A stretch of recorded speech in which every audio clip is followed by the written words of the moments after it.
সর্বপ্রথমে আমি এলাকার সমস্ত জনগণ এবং আমাদের এই সাংবাদিক সম্মেলনে যে সমস্ত মিডিয়া বন্ধুরা এসেছে, সাংবাদিক সম্মেলনটা করার অর্থই হচ্ছে যে আমরা সবসময়ের জন্য নারী শক্তিকে আগের দিকে রাখি, আর সেই দিকে লক্ষ্য রেখেই আমরা প্রত্যেক বছর আমাদের এই নন্দঝাড় উচ্চ বিদ্যালয় প্রাঙ্গণে আমরা প্রায় 1.5 মাস ব্যাপী আমরা একটি ফুটবলের উৎসব করে থাকি, যার নাম আমরা দিয়েছি নন্দঝাড় ফুটবল উৎসব।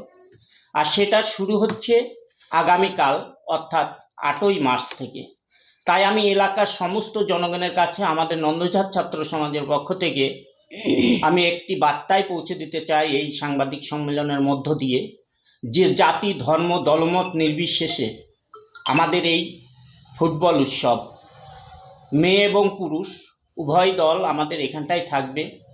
পশ্চিমবঙ্গের বিভিন্ন জেলা থেকে আমাদের এখানটায় দল আসবে। আর আমরা যেহেতু বলি 8 থেকে 80 আমরা ফুটবল ভালোবাসি, তাই আমরা প্রত্যেকটা গ্রুপকে একদম 8 বছর থেকে নিয়ে বৃদ্ধ বয়স পর্যন্ত প্রত্যেকটা বিভাগ আমরা করেছি। আমাদের এখানটায় সেই খেলাটা হবে। তাই আমি বলবো এলাকা তথা বাইরের আপনারা যারাই রয়েছেন আমাদের মাঠে আসবেন, সুস্থভাবে খেলা দেখবেন, আমাদের খেলা পরিচালনায় সকলে সাহায্য করবেন। আর এবার আমাদের বাড়তি একটা পাওনা রয়েছে, সেটি হচ্ছে আমাদের নাইট অর্থাৎ ডে নাইট ম্যাচ আমরা করব। খেলার শেষের দিকে আমাদের চন্দন রয়েছে, চন্দন ডেটগুলো বলে দেবে। আমি নন্দঝাড় সভাপতি হিসাবে, নন্দঝাড় ছাত্র সমাজের সভাপতি হিসাবে এই কথা বলেই সবাইকে আবারও ধন্যবাদ জানিয়ে আমার কথা আমি শেষ করছি। সাংস্কৃতিক বিভাগ থেকে সন্ধ্যারানী রায়মণ্ডল বলছি। আগামীকাল 8ই মার্চ আন্তর্জাতিক নারী দিবস। আমরা প্রত্যেক বছর, যেহেতু আমরা মহিলাদের মেয়েদের নিয়ে আমরা কাজ করে থাকি, সেই সুবাদে আমরা প্রত্যেক বছরই আন্তর্জাতিক নারী দিবসটা ঘটা করে পালন করি এবং সেদিন থেকেই আমাদের যে নন্দঝাড় ফুটবল উৎসব সেটা পালন করি। আগামীকাল আমাদের আন্তর্জাতিক নারী দিবস উপলক্ষে নারীদের সম্মান জানিয়ে, নারীদের সাহসিকতার প্রমাণ দিয়ে আমরা অনুষ্ঠিত করতে চলেছি রক্তদান শিবির। সকাল 9টা থেকে শুরু হবে। তারপরে হবে আমাদের জেলার বিভিন্ন স্কুলের যারা সুব্রত কাপে খেলবে, শুধু জেলার নয় অন্য জেলার যারা রয়েছে, সেই সুব্রত কাপের টিমের মেয়েদের সঙ্গে আমাদের নন্দঝাড় হাই স্কুলের মেয়েদের সঙ্গে খেলা হবে। আর তারপরে রয়েছে হলো আমরা যারা নন্দঝাড় স্কুলে, নন্দঝাড় ছাত্র সমাজের আমাদের স্টাফ রয়েছে, যারা আমরা অফিস মেনটেন করি এবং রান্না বাড়া করি, তাদের সঙ্গে মহিলা ফুটবল টুর্নামেন্ট, আকর্ষণীয় একটা টুর্নামেন্ট। আমি সবাইকে এটাই বার্তা জানাতে চাই, আপনারা যারা আমাদের এই সাংবাদিক বৈঠকে আমাদের এই কথাগুলো যাদের কাছে পৌঁছচ্ছে, তারা আসুন, আমাদের এই আন্তর্জাতিক নারী দিবসের এই আনন্দ উপভোগ করুন এবং প্রত্যেকটি অনুষ্ঠানে আপনারা সবাই সামিল হন এবং আমাদের প্রমাণ করে দেখিয়ে দিন যে আমরা সবাই রক্ত দিতে পারি। আমাদের এক ফোঁটা রক্ত একটা মানুষকে বাঁচিয়ে তুলতে পারে। ছাত্র সমাজ যেটি কিন্তু আমাদের গল্পকূট, বিশেষ করে মহিলারা এই গল্পকূট ব্লককে কিন্তু অনেকটা দূর এগিয়ে নিয়ে গিয়ে একটি প্রত্যন্ত গ্রাম্য এলাকা, তার নাম কিন্তু বিভিন্ন জায়গায় ছড়িয়ে দিয়েছে।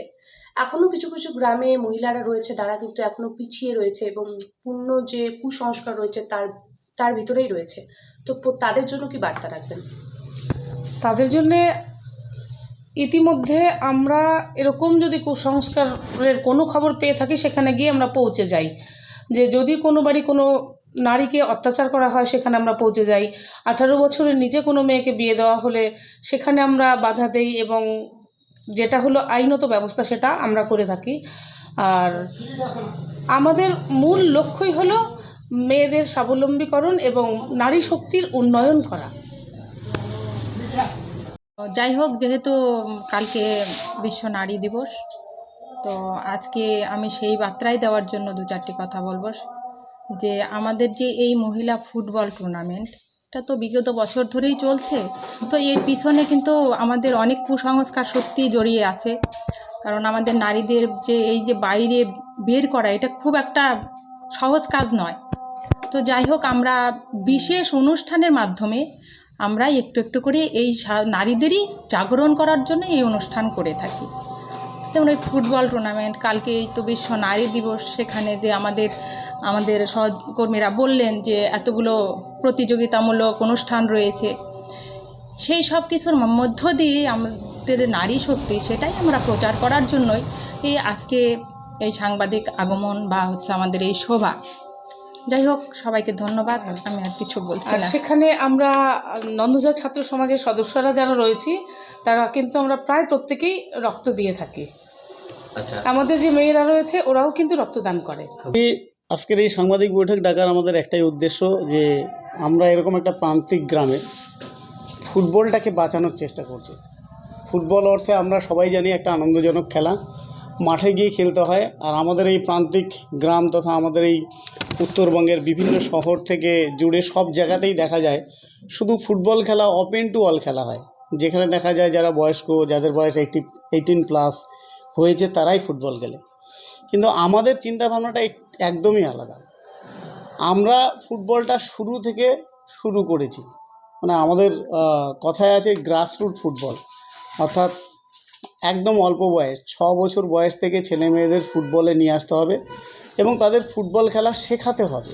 ফুটবল কিভাবে খেলতে হয়, ফুটবল ম্যাচ কিভাবে খেলতে হয়, ফুটবলের কী নিয়মকানুন আছে, এই সব কিছু তাদের শেখাতে হবে। এবার দেখা যায় আমাদের এই সব অঞ্চলে ছোটদের ফুটবল হয় না।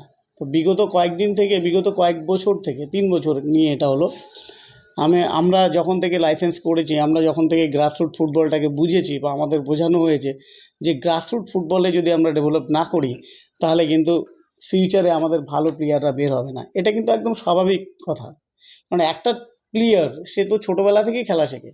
এবার তাকে যদি ছোটোবেলায় টুর্নামেন্ট না দেওয়া হয়, তাহলে সে ইমপ্রুভমেন্ট কী করে করবে? যেখানে অ্যাকচুয়ালি খেলা শেখানো হয়, সেখানে কিন্তু ওই প্রাইমারি স্কুলের একটা বাচ্চাকেই কিন্তু শুরু করা হয় খেলা শেখানো। সে খেলা শেখার পরে সে যদি টুর্নামেন্ট না পায়, সে যদি ম্যাচ না পায়, তাহলে তার ম্যাচ অভিজ্ঞতা হবে না। সে একদিন খেলা শিখতে শিখতে যখন টুর্নামেন্ট পাবে না, আগ্রহ হারিয়ে ফেললে সে কিন্তু খেলা ছেড়ে দেবে।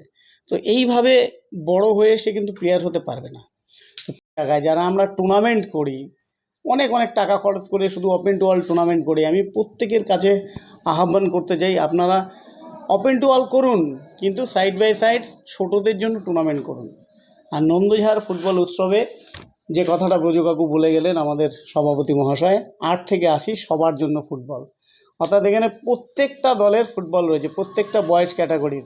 আমরা শুরু করেছি আন্ডার 10 থেকে, under 12, under 15, under 17, both boys and girls, দুটো ক্যাটাগরিরই কিন্তু বয়সভিত্তিক খেলাটা হবে। এবং যে সমস্ত খেলোয়াড়রা একসময় খেলার মাঠে দাপিয়ে বেড়াতো, এখন খেলতে পায় না কাজের জন্য, ভেটারান ফুটবল অর্থাৎ 40+, তাদের জন্যও কিন্তু 8 দলীয় ফুটবল টুর্নামেন্ট রাখা হয়েছে। এবং পূর্ণবয়স্কদের জন্য open to all football tournament, যেটা ছেলেদের রয়েছে 16টা টিম এবং মেয়েদেরও 16টা টিম রয়েছে। এই খেলাগুলি আমাদের আগামীকাল 8ই মার্চ আন্তর্জাতিক নারী দিবস উপলক্ষেই শুরু হচ্ছে। যেহেতু আগামীকাল আন্তর্জাতিক নারী দিবস, তো সেখানে 8টি আন্ডার 17 ফুটবল দল আসছে আমাদের এই মাঠে খেলতে। যে টিমগুলি আসছে, কালিম্পং থেকে আসছে কালিম্পং শের ফুটবল একাডেমি, কোচবিহার থেকে আসছে, আলিপুরদুয়ার থেকে আসছে, হাতিমারির একটা টিম অলরেডি আমাদের মাঠে প্রবেশ করলো, এবং কালিম্পং এবং আলিপুরদুয়ার আর কোচবিহার আর এই টিমগুলি রাস্তায় রয়েছে, ওরা দার্জিলিং মেলে ঢুকবে। বাদবাকি যে 4টি টিম রয়েছে, আমাদের কানকি সৃজন বিদ্যা মন্দির হাই স্কুল থেকে টিম আসছে, আমাদের রায়গঞ্জের হাতিয়া হাই স্কুল থেকে টিম আসছে, এবং নন্দঝাড় থেকে টিম থাকছে, এবং আমাদের কালানাগিন বাজার স্পোর্টিং ক্লাব থেকে একটি টিম আসছে। এই 8টি টিম নিয়ে কালকে অনুষ্ঠিত হতে চলছে under 17 girls football tournament. Side by side আমরা এলাকার যুবক এবং যুবতীদের জাগ্রত করার জন্য, বিশেষ করে যুবতীদের, কেননা মেয়েরা অনেকটা পিছিয়ে থাকে, অনেকটা এখনও ঘরের কোণে বন্দি থাকে, এরা সামনে আসতে চায় না, তাদের জন্য আমরা ব্লাড ডোনেশন ক্যাম্পের আয়োজন করেছি। বিগত দিনেও আমরা করেছিলাম, বিগত বছরেও করেছিলাম। আমি চাই যে প্রত্যেকটা যুবক যুবতী যারা আমরা প্রাপ্তবয়স্ক হয়েছি, যাদের আমাদের শরীরের ডিসঅর্ডার নেই, আমরা এগিয়ে আসি, রক্ত ডোনেট করি। ব্লাড ডোনেট না করলেও কিন্তু এগিয়ে যেতে পারবো না। আমি তো মনে করি যারা ব্লাড ডোনেট করে না, তাদের জীবনটা অসম্পূর্ণ, তারা কোনো দিন সামাজিক ব্যক্তি হিসাবে নিজেকে গর্ব করে সবার সামনে তুলে ধরতে পারবে না। তার সঙ্গে দিদিদের আনন্দ দেওয়ার জন্য আমরা দিদি নাম্বার 1, যেটা আমরা রচনাদির প্রোগ্রাম, অভিনেত্রী রচনা ব্যানার্জির প্রোগ্রাম থেকে আমরা শিখেছি, দিদি নাম্বার 1 খেলাটাও হবে। বিশেষ আকর্ষণীয় পুরস্কারও রাখা হয়েছে। তাছাড়া থাকবে আমাদের মায়েদের ফুটবল টুর্নামেন্ট আগামীকাল। তো এইভাবেই কিন্তু পরবর্তী প্রত্যেক মানে সানডেতে বিশেষ করে এই খেলাগুলি রাখা হয়েছে। পরের সানডেতে থাকছে আমাদের 15 মার্চে খেলা থাকছে আন্ডার 10 ফুটবল টুর্নামেন্ট। তারপরে থার্ড ডে অর্থাৎ 21 মার্চে থাকছে আমাদের আন্ডার 12 ফুটবল টুর্নামেন্ট। তারপরে আমাদের 22 মার্চে থাকছে আমাদের আন্ডার 15 বয়েজ ফুটবল টুর্নামেন্ট। এইভাবে 29 মার্চে থাকছে আমাদের আন্ডার 17 বয়েজ ফুটবল টুর্নামেন্ট। 31 মার্চে থাকছে আমাদের ভেটারান ফুটবল টুর্নামেন্ট। এবং তারপরেই 8 থেকে 15 এপ্রিলে শুরু হবে সেই মহারণ, যেটা open to all football tournament, অর্থাৎ 16টি ছেলেদের 16টি মেয়েদের। এবার আমাদের চিন্তাভাবনা রয়েছে মেয়েদের ফুটবলটাকে আমরা ডে নাইট করব, যেহেতু অনেকেই খেলা দেখতে ভালোবাসে। দিনের বেলায় কাজের কারণে অনেকেই ঠিক মতন খেলা দেখতে আসতে পারে না, তাই এবার চিন্তাভাবনা নিয়েছি সকলের সহযোগিতা যদি আমরা পাই তাহলে ডে নাইট আমরা ফুটবল টুর্নামেন্টে করব, যেটা সম্ভবত 13, 14 এবং 15 এপ্রিল অনুষ্ঠিত হবে। বলছি দাদা, আপনি বললেন এত বড় ফুটবল টুর্নামেন্ট হয়তো উত্তরবঙ্গের মধ্যে সেরা হবে। কালকে আগামীকাল যে উদ্বোধনী অনুষ্ঠানে বা কোনো প্রধান অতিথি থাকবে কি? হ্যাঁ, আমাদের কথা দিয়েছে আমাদের এসডিও ম্যাম, আমাদের ইসলামপুরের এসডিও ম্যাম, উনি প্রধান অতিথি হিসাবে থাকবেন। তাছাড়া বিশিষ্ট কিছু আমাদের মহিলা ডিগনিটারিজ রয়েছে, ওনারাও থাকবেন। এবং আমরা আমাদের এই এলাকায় যারা ভালো কাজ করছে এরকম 3 জন মহিষী নারীকে আমরা কালকে আমাদের ছাত্র সমাজের পক্ষ থেকে সম্মাননামাও দেওয়ার চিন্তাভাবনা আমাদের হয়েছে এবং সম্মাননামা আমরা তাদের দিচ্ছি। এবং আরেকটি চমক ঘটনা, যেটা ইতিমধ্যে উত্তরবঙ্গ তথা পশ্চিমবঙ্গকে গৌরবান্বিত করেছে। আপনাদের এখান থেকে 3টি মেয়ে আজকে আসামে ট্রায়াল রয়েছে এবং সেখান থেকে পাস করলে একদম সুদূর ফ্রান্সে পাড়ি দেবে, কি বলবেন? হ্যাঁ, খুব ভালো লাগছে। এটা তো মানে ফুটবলই যে এতটা মানে আমাদের এত দূর নিয়ে যেতে পারে, সেটা আমি ডাইরেক্ট ফুটবলে না থাকলে বুঝতে পারতাম না। কারণ আমি যখন ফুটবলটা শুরু করেছিলাম আমার একটাই উদ্দেশ্য ছিল যে মেয়েদের শারীরিকভাবে, মানসিকভাবে, বৌদ্ধিকভাবে শক্তিশালী করতে হবে। কিন্তু ফুটবল যে প্রফেশনালি ওদের এতটা এগিয়ে নিয়ে যাবে সেটা আমার চিন্তাভাবনা ছিল না। আজকে নন্দজার ছাত্র সমাজের হাত ধরে কয়েকটি মেয়ে কলকাতা লিগে প্রফেশনালি ফুটবল খেলছে। বিগত বাংলার টিমে বিগত 5 বছর ধরে রেগুলারলি রিপ্রেজেন্ট করছে। আর সুব্রত কাপে আমরা 64 বছরের বাংলার ইতিহাসে আমরা রানার্স আপ টিম হয়েছি, সেটাও একটা গর্বের ব্যাপার। যদিও আমাদের স্বপ্ন আরও অনেক বড়, আমরা চাচ্ছি সুব্রত কাপে আমরা ন্যাশনাল ইন্টারন্যাশনালে একদিন চ্যাম্পিয়ন আমাদের হতে হবে। এবং আমাদের এই গ্রাম থেকে একটি মেয়ে, 1টি 2টি 3টি মেয়ে শুধু স্টেটকে না আমাদের দেশকেও প্রতিনিধিত্ব করবে।